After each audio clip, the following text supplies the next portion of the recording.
วัสดีครับวันนี้เรามาเล่น ROV นะครับเล่นแรดนี่เล่นกลางเมด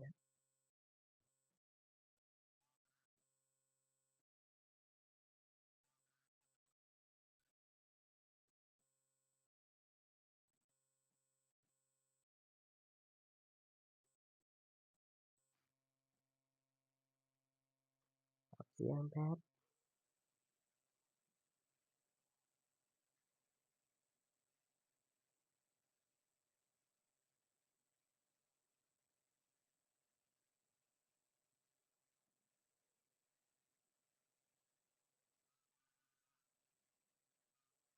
ไม่โดน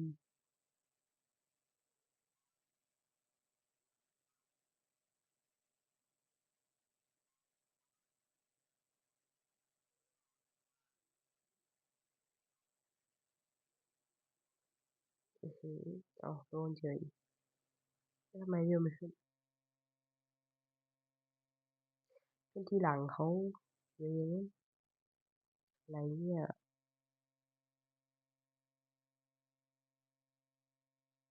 อืมโดน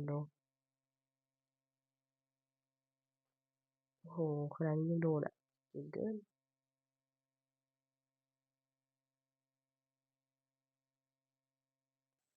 อืม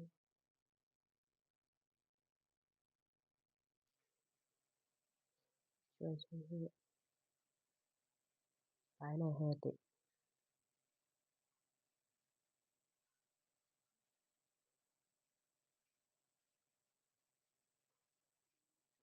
โดนแน่เอามันเดียวมะเนี่ยเก่งกว่าเราอ่ะ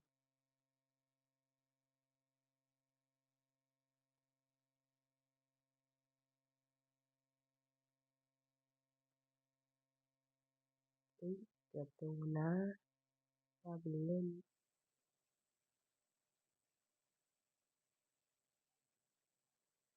โดนเอาเลยนะมะเรียบร้อย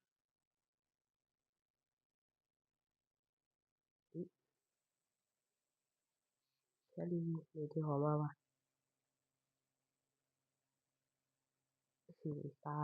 ตายนี่กูกลางเองแหละอะไรเนี่ยเอาวะยังไงครับแครี่เกี่ยวนะโอ้นึกว่ายังไม่อัพ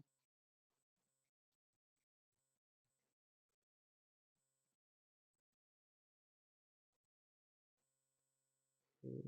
ดูเลยว่ะแต่ว่าจริงเดี๋ยวไปช่วย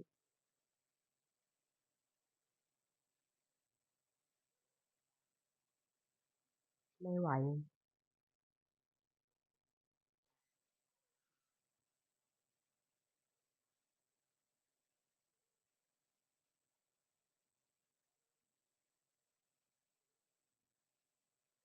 โอ้โหเอา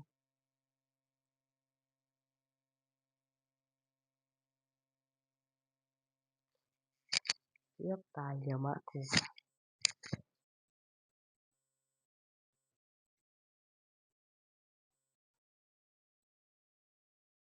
อืม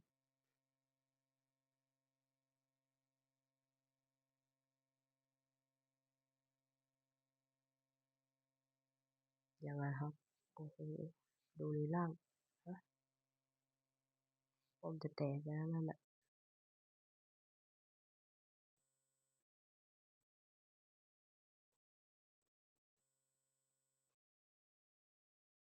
โดนเกือบตายอ่ะ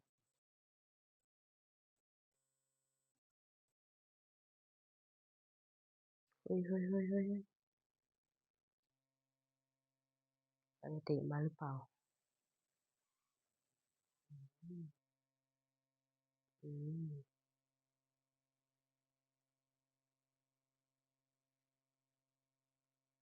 เดี๋ยว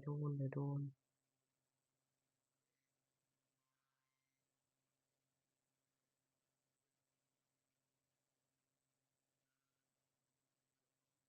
ถักผู้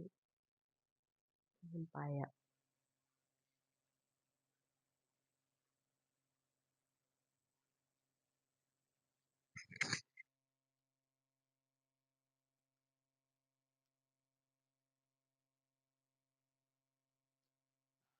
มันแอคตัวแอคเนี่ย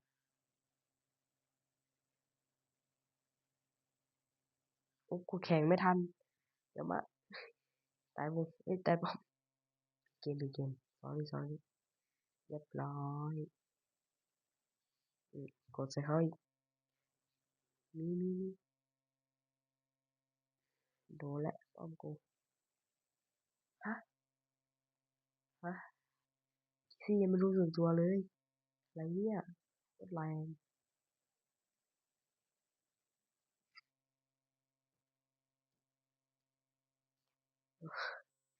เสียงซ้อนกันอะไรวะตาย2แต่ไม่ได้คิวเชี่ยอะไรเนี่ยอืมนั่นนู่นน่ะบนน่ะ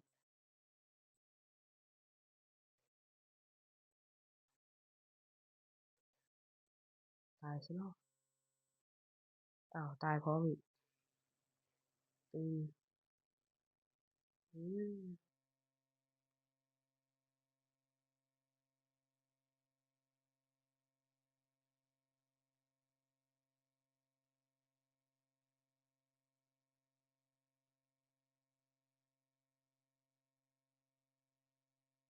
ป่ามาหรือเปล่า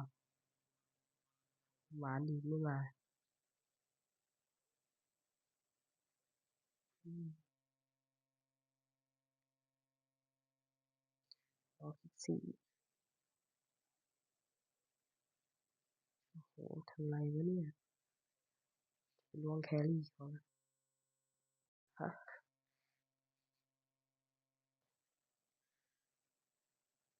พุ่งเข้าป้อมวางแพนด้า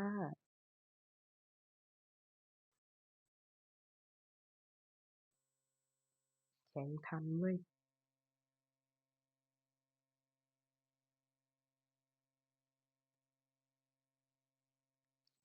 โดน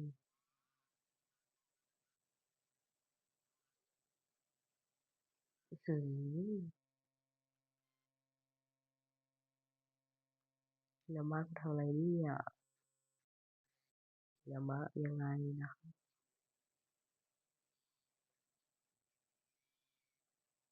แพ้ได้ไงวะอันนี้ชนะแน่นอน100%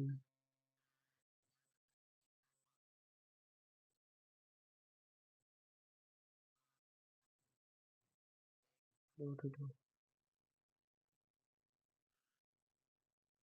โอ้โหเงินนำโอ้โหทำไมเงินผมน้อยจังวะแต่ละก็ไม่ได้คิวไงก็เลยเงินน้อยเห็นปะลาดคิวเราอะ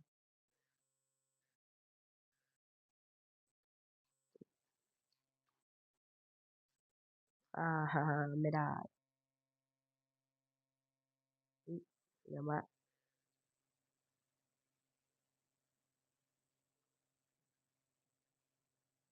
อะไรวะนะ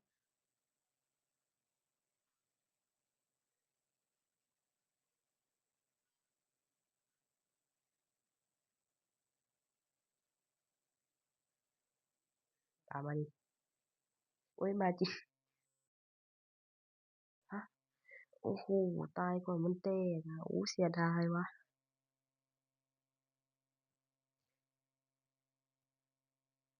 ดูเลือดดินะ